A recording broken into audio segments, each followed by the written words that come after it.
Answering your baby name questions with a professional name consultant. Let's start with thoughts on first names that end with the same letter as the last initial. Example, Tess Smith. That's going to be a hard no from me. If you're asking my opinion, it's too muddy. I don't like how they flow together.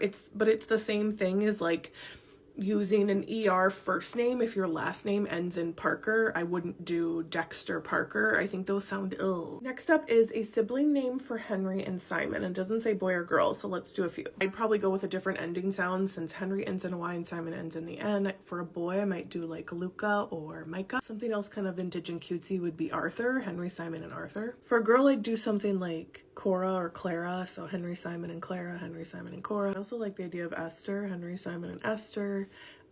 I think Grace would work, and the name Ruth. This next one is a middle name for Mabel. So Mabel is kind of short and staccato sounding. I'd probably do something more elegant and flowy in the middle spot, like Vivian, Mabel, Vivian. I don't even know if I like how that sounds. I might just stick with a simple one-syllable name as well. Something classic like Rose, Mabel Rose. I also like an S sound after Mabel, so like Mabel Simone.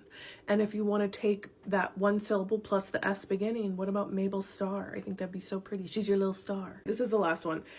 Classic name like Eliza or Jeannie, or something more different like Story or Reverie. I mean, you're asking the self-appointed uncommon name queen. I am gonna lean towards Story and Reverie, but the other cool thing about a whimsical word name is that they are easy to say and spell because people have seen them and spelled them. And I want to share the spelling of the two classic names you gave me, Eliza and Jeannie, because to me, those are so much harder to say and spell because there are so many variations. All right, that's all for today. Good night.